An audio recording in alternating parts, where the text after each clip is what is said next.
के बाद लॉजिक वाली कहानियाँ, जैसे कि आयुर्वेद की एक कथा सुना के मैं समय हो गया है शायद। आयुर्वेद की एक कथा है जो 15 साल से लेके 20 साल की उम्र, 15-16 की बीच के उम्र के बच्चों को बोल सकते हैं कि आज के डॉक्टर में और पहले के वैद्य में क्या अंतर था। हमारे यहाँ एक बहुत बड़े वैद्य हो गए जामनगर में, नाम था उनका करुणाशंकर भट्ट, जिनको आज हम सब जानते हैं, लेकिन करुणाशंकर के नाम से नहीं, झंडू भट्ट के नाम से। झंडू फार्मेसी उनके परपोते ने बनाई, उनके पोते के बेटे ने। तो झंडू भट्ट जी बहुत बड़े वैद्य थे उस टाइम के। उन्होंने दो उसूल रखे थे अपने दो उसूल रखे थे। पहला उसूल कि उनकी ट्रीटमेंट लेते लेते कोई चला जाता है, यानी कि मृत्यु हो जाती है किसी की, तो चाहे कितना भी श्रीमंत हो, एक पैसा भी फीस नहीं लेनी है, ये उनका नियम था। और उनका दूसरा नियम था कि एक बार कोई पेशेंट उनके बताए हुए पथ्य का पालन नहीं करता है और बाद में बीमार हो जाता है, लाख रुपए पैसे देता है, फिर भी उसकी दवाई नहीं करनी है। फीस के लिए करते नहीं थे। तो वो उनके दोनों उसूलों की कसौटी का एक एक प्रसंग आता है।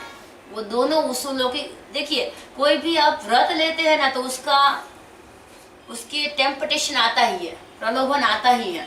जैसे कि आप निर्धारित करते हैं कि मुझे 5 बजे तक बैठ के पढ़ाई करनी है, 2 बजे बैठ जाते हैं, आपका मित्र आता है कि नाटक की टिकट मिली है, फ्री में पास मिला है। हाँ, कल तो मिलने वाला नहीं है, और उन तो ऐसा है कि आज ही देखना पड़ेगा, आज की टिकट है तो कल देखने जाएंगे तो वो टिकट को फाड़ के फेंकने ही रहेगी, और नाटक है अच्छा है, हाँ तो कल पढ़ लेंगे।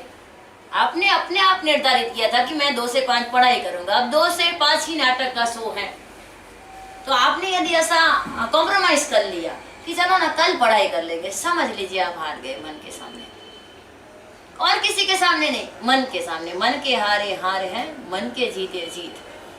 तो पहली घटना हुई झंडू भट्ट के जीवन की, ये बनी हुई घटना है। तो 14 साल से लेके 20 साल के बच्चों के लिए ये ऐसी कहानी है जो सचमुच में बनी हो, उसमें कुछ भी अतिशयोक्ति ना हो। आज हम ऐसे प्रिंसिपल्स रखते नहीं हैं, रखते हैं तो उनका पालन नहीं करते, इसीलिए आज हमें ये अजूबे लगते हैं। लेकिन ऐसे प्रिंसिपल्स रखे हैं, प्राणान भी उसे प्रिंसिपल्स का पालन किया है, ऐसे कैरेक्टर हैं और होते रहेंगे। तो उस जमाने में राजाशाही हुआ करती थी ना, तो एक छोटे से स्टेट की राजकुमारी जिसकी 14 साल की उम्र में शादी हो गई और 16 साल की उम्र में वो आई बीमार हो गए अपने ससुराल से यहाँ। फिर ये झंडू भट्ट जी को बुलाया गया वहाँ पे। तो झंडू भट्ट जी उस टाइम पे ट्रेन नई निकली थी, तो कहते हैं कि झंडू भट्ट जी की आधी जिंदगी ऑन व्हील ही गई है,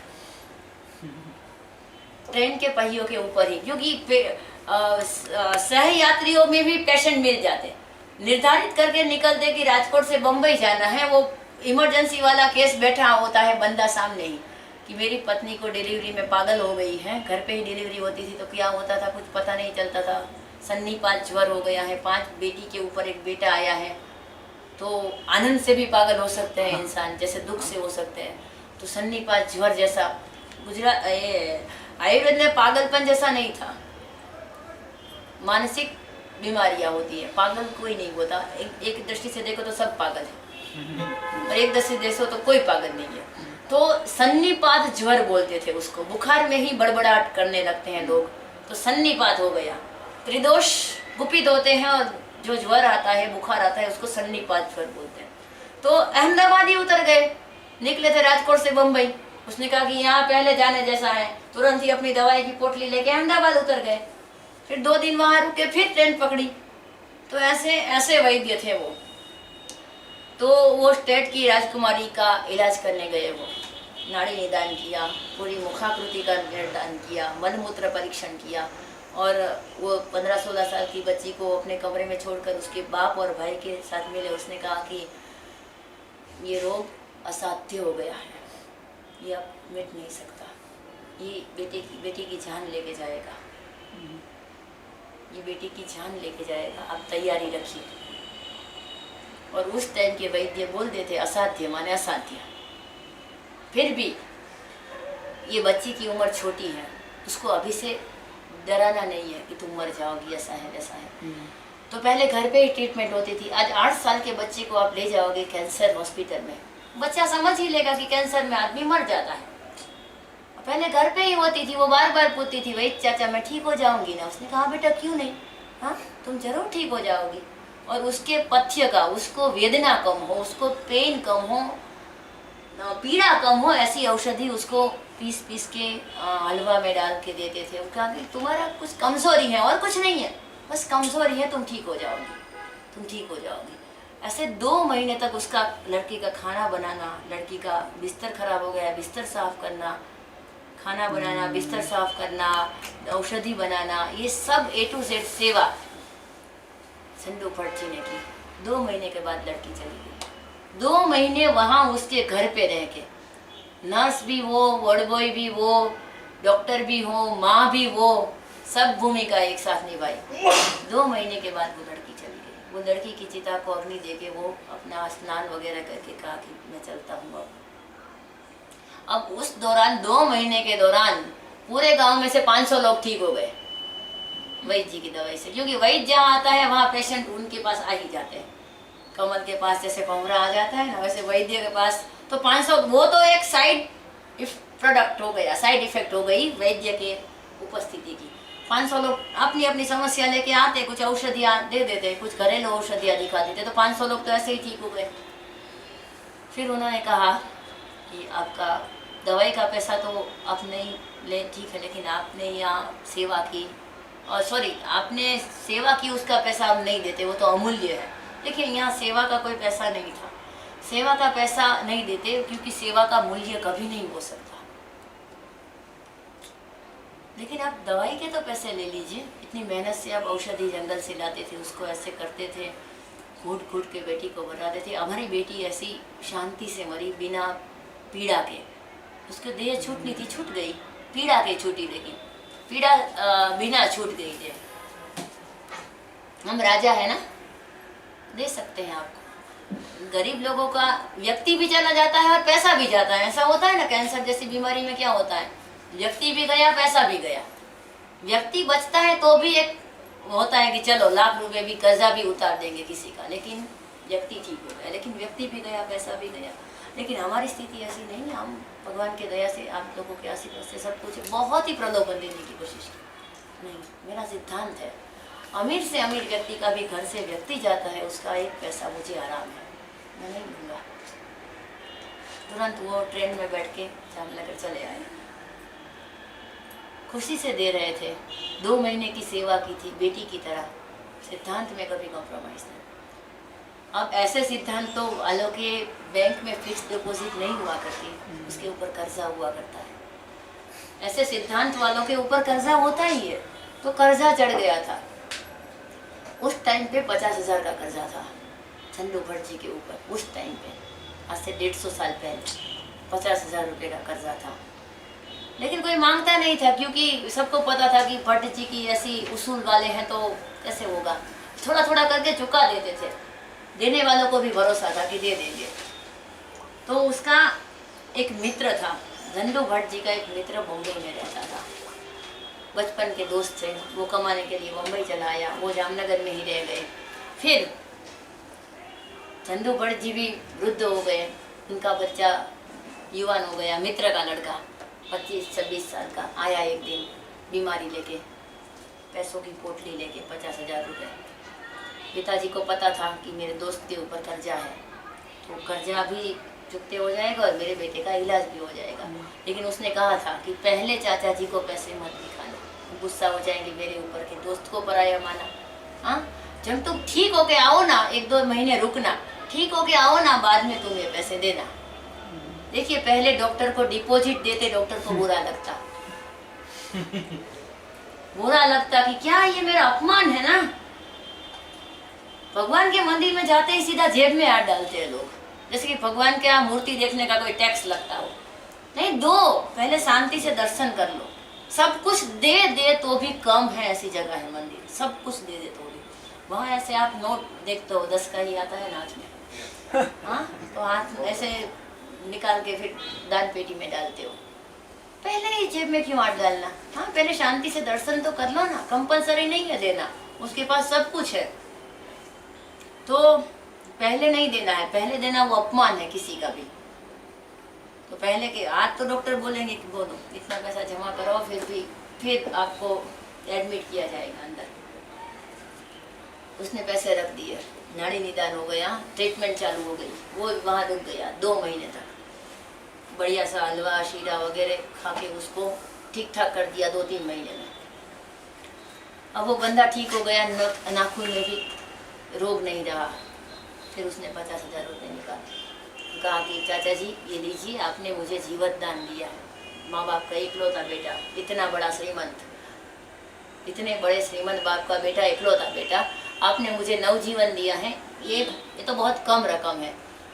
झंडू भट्ट जी अंदर गए, भगवान के चरणामृत का लोटा भरा हुआ रहता था घर मंदिर में, वो लाए, उसने कहा कि हाथ धो। भगवान के मंदिर में ले गए, हाथ पकड़ के, इसके सामने पानी रखो। जो भी बुरी आदतों की वजह से ये बीमारी हुई थी बेटा मुझे पता है, लेकिन तुम्हारी मानसिक ना हो ना, तुम्हारी कुछ गलती थी ऐसा भी तुम्हें ना लगे ना, इसीलिए मैंने पहले नहीं बताया। पहली बार तुमने घर के आंगन में प्रवेश किया, तुम्हारा चेहरा देख के, तुम्हारी बॉडी लैंग्वेज देख के मुझे पता चल गया था कि तुम्हें कुछ ना कुछ गलत किया है, इसीलिए ये बीमारी हुई है। 3 बातें तुमने गलत की है। मांस भक्षण किया है, बोलो किया है। दूसरी बात मद्यपान किया है, शराब पी है ना। तीसरी बात स्त्री संग किया है ना। ये 3 बातों छोड़ने की प्रतिज्ञा लो, बस यही मेरी ट्रीटमेंट का है। जो भी तुम देना चाहते हो भगवान के सामने प्रतिज्ञा करो। तुम मेरे मित्र के इकलौते बेटे, उसके वारिश हो। मैं नहीं चाहता कि अब तुम्हें कुछ भी हो। आज के ज़माने में बोले तो उसको एड्स की बीमारी थी, वो बच्चे, वो युवान को, जो आज का मेडिकल साइंस के पास भी एड्स की दवाई नहीं है। क्षीण होते होते आदमी मर जाता है, क्षीण हो जाता है एकदम। टीबी से भी ज़्यादा भयंकर, कैंसर से भी ज़्यादा भयंकर। उसको ठीक कर दिया। फिर 1 साल चला गया, पैसा एक भी नहीं लिया, सर के ऊपर कर्जा है, फिर भी एक पैसा नहीं लिया, विदा कर दिया। पैसे के बदले प्रतिज्ञा लेवाई। 1 साल के बाद वही लड़का, वही बीमारी आया, लाख रुपए ले, आंगन में ही बोला बेटा उठ। उसने कहा क्यों? मुझे अफसोस इस बात का है कि तुम्हें मैं 10 पत्ते पीस के देता था रोज। 10 पत्ते में पीस के देता था। जब मैं स्नान करने जाता, नदी किनारे एक औषधि लगी रहती है जो तुम्हारे जैसे बीमारों को देता था मैं। मेरे आटा दाल चावल का तो मैं कुछ हिसाब ही नहीं करता, लेकिन वो कीमती औषधि हुआ करती हैं। वो कीमती औषधि, बहुमूल्य दुर्लभ औषधि 10 पत्ते में तुम्हारे लिए तोड़ता था, उसको पीसता था, तुम्हें वो जूस करके पिलाता था 10 पत्तों का। 60 दिन के 600 पत्ते की मैंने जान ली तुम्हारे जैसे के लिए। वो 600 निर्दोष पत्तों को मैंने मारा तुम जैसे इंसानों को जिंदा रखने के लिए। मुझे आज अफसोस है। और मैं 600-1200 पत्तों की जान लेना नहीं चाहता। बेहतर है कि तुम चले जाओ, मेरे दोस्त का वंश चला जाए। लाख रुपए तो क्या, पूरे बाप की पूरी संपत्ति दे दोगे ना, तुम्हारा इलाज नहीं होगा। क्योंकि तुम्हारा इलाज, तुम मन के कमजोर हो। शरीर की कमजोरी कोई भी वैद्य दूर कर सकता है, मन की कमजोरी, क्योंकि 2 यार दोस्तों के साथ फिर मिलना हुआ। एक पैक ले लो, एक पैक में कुछ नहीं होगा। थोड़ा सा खा लो ना, थोड़ा सा खाने से कुछ नहीं होगा। एक बार स्त्री संग कर लिया, कुछ नहीं होगा। 1 बार, 2 बार, 3 बार, फिर आदत, फिर वही लत। अब कोई तुम्हारा उद्धार नहीं कर सकता। तुरंत ही अंदर भी एंट्री नहीं करने दी। और ये बात कि तुम्हारे लिए मैंने पत्तों, माने कि एक वैद्य है ना, एक पत्ता भी बिना कारण नहीं तोड़ेगा। और हर वैद्य का एक उसूल है, एक नियम है, शास्त्रों में भी लिखा है कि वैद्य है वो पहले वनस्पति को नमस्कार करेगा और क्या बोलेगा पता है कि आप इंसान जैसे प्राणी को, जो सबसे उत्तम भगवान ने बताया है, धर्मा ही तेको अधिको विशेषो धर्मेण हीना पशुभि समाना आहार निद्रा भय मैथुनम। तो ये जो सबसे बेहतरीन योनि है मनुष्य योनि, वो योनि के प्राणी को जीवंत रखने के लिए मैं तुम्हारा बलिदान चाहता हूँ। उसको जीवन रखने के तुम अपना बलिदान दे दो, अपेक्षा रखूंगा कि वो अच्छा काम करे, तुम्हारे जैसे हजारों पौधे लगाए फिर। हाँ, तो ये पौधों में से हमने जीवन दान पाया तो हमारा उत्तरदायित्व तो बनता, इसीलिए वृक्ष लगाओ का कोई मिशन नहीं चलाना पड़ता था यहाँ पे। और आज डॉक्टर के हाथ में जो दवाई आती है ना, हजारों प्राणियों के ऊपर उसके प्रयोग हो गए हैं, जिसकी जान ली, जिस दवाई ने हजारों प्राणियों की ऑलरेडी जान ले ली है, वो दवाई आपके शरीर में जाके क्रूएलिटी नहीं बढ़ाएगी तो और क्या बढ़ाएगी। आज लोग इतना क्रूर क्यों हो गए हैं? खाते हैं वहां क्रूरता है, पेस्टिसाइड से हजारों जीवों की हिंसा की जाती है, वो अन्न आपके पेट में जाता है। जो दवाई की एक गोली लेते हैं, कत्ल खाने के पशुओं के ब्लड में से वो बनती है हीमोग्लोबिन की गोलियां, जो प्रेग्नेंट लेडी को दी जाती है हीमोग्लोबिन बढ़ाने के लिए, आयरन बढ़ाने के लिए, कैल्शियम बढ़ाने के लिए। वो देखिए, सुनिए, सर्च कीजिए, पढ़िए कि वो किस चीज से बनती है। जो दवाई आपके ऊपर प्रयोग किया जाता है वो पहले मंकी के ऊपर, टर्टल्स के ऊपर, मेंढक के ऊपर, अनेक जीवों के ऊपर, उसमें पहले कैंसर के जंतु डाले जाते हैं कि वो बंदर को कैंसर हो जाए। हाँ, फिर उसके ऊपर कैंसर की दवाई का प्रयोग किया जाता है कि उसका कैंसर ठीक होता है। हम उसका मेटाबॉलिज्म और हमारा मेटाबॉलिज्म, उनकी एनाटॉमी और फिजियोलॉजी, हमारी एनाटॉमी और फिजियोलॉजी बिल्कुल अलग है। वहां सफल है, यहाँ निष्फल हो सकती है। और ये भी छोड़िए, कोई कोई दवाओं के प्रयोग स्लम एरियाज में होते हैं, वो मरते हैं तो मरने दो, उनकी बॉडी की कीमत कम है हमारे बॉडी से। हाँ, उनके ऊपर कोई भी कॉन्ट्रासेप्टिव निकलता है तो पहले वहां प्रयोग किया जाता है। ये गोली का इस्तेमाल करके देखो, वहां एक बढ़ भी गया तो कोई प्रॉब्लम नहीं, वहां कोई केस नहीं करेगा कि आपकी दवाई का इस्तेमाल करते हुए भी हमने कंसीव किया तो बच्चा हो गया, तो वहां कोई, क्योंकि वहां 5 है तो 6 हो जाएंगे, या 2 में से एक तीसरा भी हुआ तो तुरंत कोर्ट में केस होगा, तुरंत वो मेडिकल कंपनी वाले की ताले लग जाएंगे, ये सफल नहीं है कोई भी प्रयोग है वो। तो वहां पहले मुफ्त में बांटी जाती है प्रसाद की तरह। तो वैद्य और डॉक्टर, उसमें क्या अंतर है? वैद्य पत्ता भी तोड़ेगा ना तो उसके क्षमा मांगेगा, क्योंकि एक पत्ते में भी जान है, एक पत्ते में भी सॉल है, आत्मा है, ऐसा मानता था वो। और आज साइंटिस्ट जो जितना ज्यादा मर्डर करेगा वो बड़ा साइंटिस्ट, चींटी से लेकर हाथी तक, जितने ज्यादा जीवों को मारेगा वो उतना बड़ा साइंटिस्ट, वो उतना बड़ा वैज्ञानिक। जितना क्रूर ज्यादा है वो उतना बड़ा वैज्ञानिक। MBBS में लेबोरेटरी में क्या होता है? मेंढक काटे जाते हैं, दिखाया जाता है कि मेंढक वो। और हमारे यहाँ शल्य चिकित्सा को आसुरी पद्धति मानी गई। Operation is third and last option. पहले परहेज से ही ठीक हो जाएगी, दवाई की भी जरूरत नहीं है। आपने जो नहीं करना था वो कर लिया, इसीलिए आप बीमार हो गए, वो छोड़ दो ना, हो गया ठीक। नहीं करना था, अब ये प्लग निकाल के मैं वहां हाथ डालू, हाँ उंगली डालू ऐसे जहाँ प्लग खुला है, तो क्या होगा? मुझे शौक लगेगा ना, ये ठीक, 1+1=2, इतने सरल गणित है ये।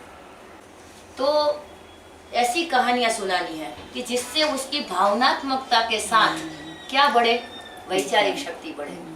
ये एज ग्रुप है 12 से लेके 18 साल तक। और प्राणमयी कोष बढ़े, इसके लिए हैं 6 साल से लेके 12 साल तक, 14 साल तक। उसके शौर्य बढ़े, हाँ इतने गुण बढ़े कि झांसी की रानी ने 2 तलवारों से युद्ध किया था, शिवाजी महाराज ने ऐसे युद्ध किया था, अर्जुन का युद्ध ऐसे था, हाँ ये सब बातें हैं।